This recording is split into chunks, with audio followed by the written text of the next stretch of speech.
All right. When we were last here, I believe that this is the phase that we were at. I've made quite a bit of headway. I had just this one Nabu Fighter that I had drawn and got it all completed. And what I've done is, now that this one is drawn, I've gone ahead and I've taken and added, thanks Neil, I've added the rest of the fighters. So we can look here, we have the middle fighter, and oh, that's the pillar. The middle fighter is here, and I'll go ahead and turn off the characters here for just a second so I can show you the fighters, because that's what I focused on next. So after what I did, again, just a recap in making these fighters, is I have the drawing here. I've got the reference underneath, so I drew over the top of it, and once it was all drawn, I actually took and blurred it out to create that depth of field. So I've did that to all three of the fighters, and you can see them on there's the middle one, and I added a shadow to it as well, and then I've got the two side fighters. So now that I have the fighters there and I have their shadows all in place, the next step was to create, the bars from in between.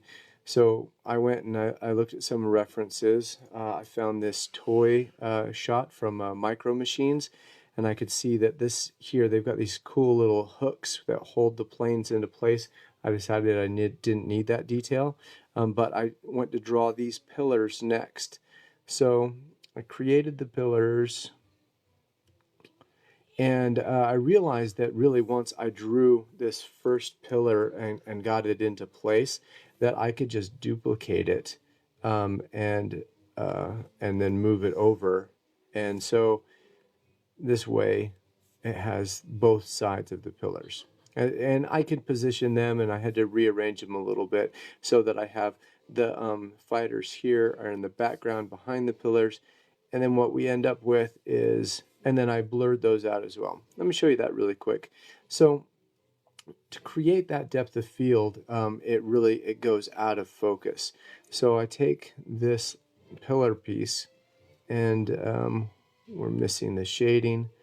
So I'm going to drag this down and duplicate it, and then I'm going to merge those layers together, and then I'll come up here to my filter Gaussian blur, and by hitting this and putting it up to about 5, I guess, that blurs it out, and by doing that I can create this sense that there's a depth of field to it. So that is the pillars. So I've got my perspective grid here, so I know that this is fading back. I made sure that these matched up fairly closely. It did it better on this side, but then I just flipped those over, so it's not perfect, but it's background and it's going to get blurred, so it's really not that big of a deal. And then the next part was to create that curved piece on the background. So we'll go ahead and hide those for a second. And I came in here to work on this curved wall, and I knew that it had the curve around here in just these shapes, and there are 2 racks here for 2 ships tall, but my art was not going to be that tall, so I only focused on this first layer. So again, I went ahead and where's my lines? I took the curved lines and I warped it. I thought this was kind of an interesting way to do it. Let me show you what I did really quick. So I'm just going to take and I'll do something really just rough here. If I fill this in and then duplicate this a couple of times, and when I did this initially, I obviously took a little bit more time to make it work right.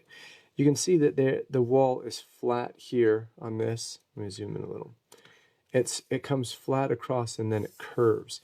Well, to make that curve, I used a tool inside of Photoshop here called the warp.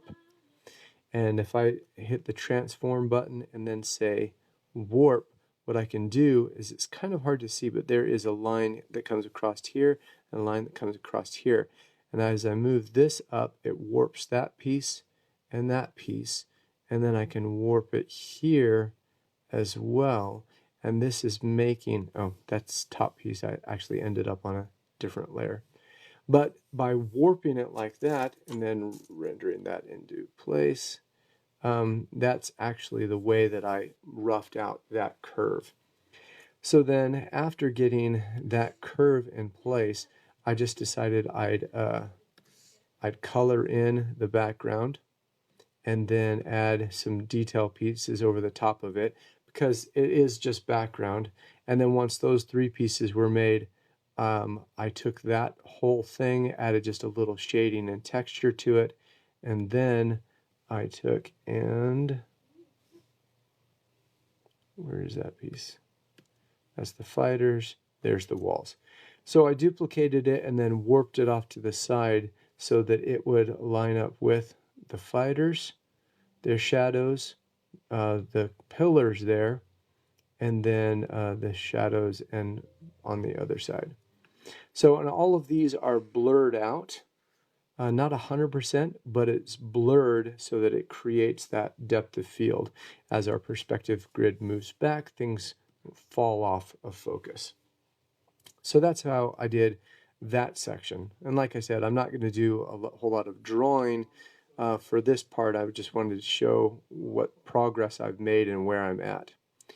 Oh, I didn't mean to reveal that all at once. My goodness. So here, this next section is the floor. Let me go ahead and I'll turn on that. You see that we have a grid here. What I did in making the floor pieces, I just started by doing a top-down view. I looked at a lot of reference images to make sure it was right. In essence, the Nabu starfighters are they're parked in each one of these little bays, and then this is the main road, like crosswalk area. So I took this, and I knew that this is what I wanted. That this would be the easiest way to do it, in the same way that I was able to use those other warp features. Actually, let me go ahead and put those ones back. I went ahead and grabbed this floor piece here, and I will duplicate this really quick just to give you guys a demo. Merge those layers. So if I take it and oh, I've got a lot more than I need. Let me grab this. Sorry, I've already done all of this, and so I've forgotten what I've actually done. So I'm going to take and move this up, and I'm going to transform that, make it larger like this. And then another really good tool here is to transform it with the perspective. So I can take and knock that down that way, widen that up to where it's going to match up the lines of my perspective there, and then I will warp it to get it to fit. So once I get this all set up and into place, and I can continue to modify that, just I'm roughing it out to show you how I made it. Now that that's in place, I end up with, you know, this big piece like that. Ta-da! Magic. I guess while I have this other one here, I better delete that layer so I don't mess myself up. So now that I have this piece there and it's all good to go, it's solid. What I did is I duplicated that piece, and I brought it on this top layer, and then I blurred it out. So again, I wanted to create that depth of field, so I took this top piece here. I'm going to duplicate it, bring it up here. I'm going to hit my filter, blur, Gaussian blur. We'll crank this guy up. Am I on the right layer there? So you can see now that it drops off in its focus.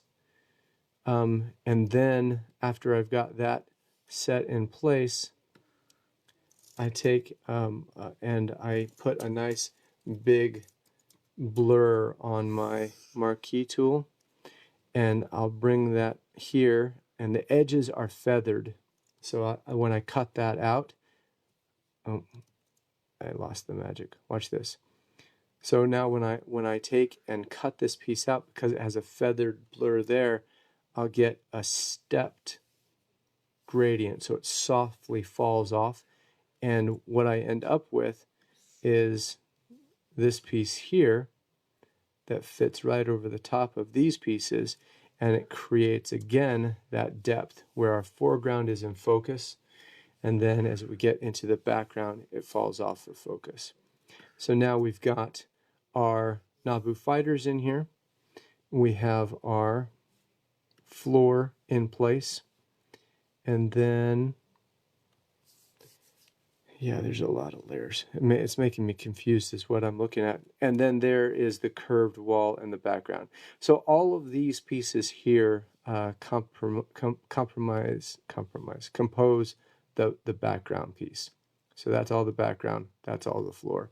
They're all in place. And then behind that, just the perspective grid. So that's that.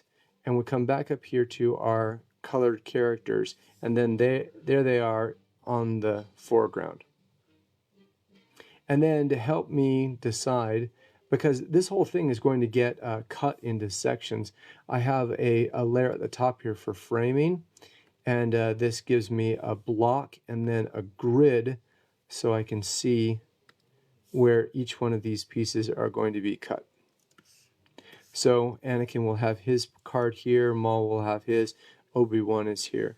Now, if you also remember from the last time that I did a live video, I did a quick sketch in here and thought it would be fun to add some battle droids, and I initially thought I'd put R2 over here on the side.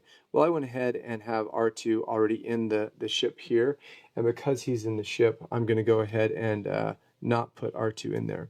So I'll turn off my my framing layer for right now, and then the next piece was to go ahead and add, where's that layer? I'm going to turn off this layer. So if I right click on that, is that layer 25? Yep, found it. So now what I've done is I've gone ahead and brought in some layers with reference images for battle droids. And I'm going to turn on, what I've done is I've added in the droid layer here, I've added just a white block so that I can turn that on and then wipe everything out so that I can get that there. So I found these action figures that I can put into place. I scaled the image down so that I could have it spaced out where I wanted it. And then again, with Padme shooting, I grabbed my Photoshop tools, cut that head off, and had it blasting. I thought it would be fun to put at least one battle droid in each one. So if we go and look at our framing again, we'll have this droid in the background with Padme, this one with Obi-Wan. Maul will have a small one there in the background. Let me see if I can turn off this droid layer so you can see there's a very light. I have it the opacity turned down on it so that I can draw over the top of it, and I'll show you that next. So with those droids laid out and all across here, so now I'm ready to draw over them. Now these are going to be background characters, and as such I don't need a whole lot of detail. The other thing is that I want this to be a very hand-drawn look, and so I want to keep my brush stroke consistent.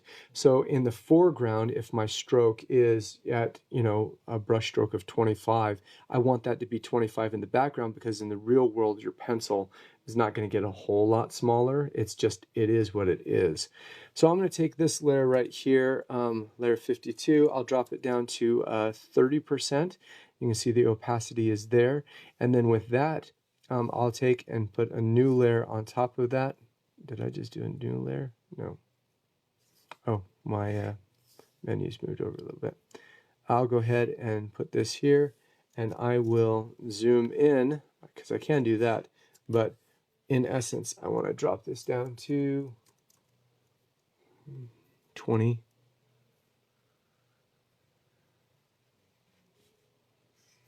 And actually, that feels a little thick to me. Let's see how it fares as I match up with this line work here. Yeah, I guess it's about the same. So what I'm doing then is I will go ahead and draw around this guy. And like I've done before, I'm using this as reference, and I'm not going to be super detailed because this is going to be in the background, and after it's drawn, I'm just going to blur it out anyway. And so I really am just roughly sketching the character. And really it's going to be that small. So not a whole lot of detail is needed. So with that sample in place, let me go ahead and I will turn on the droid line layer. And you can see that I have my droids drawn in these areas. I changed the head over here just because I wanted it to be a better silhouette, a better profile. And then I'll go ahead and turn off my reference images in the background.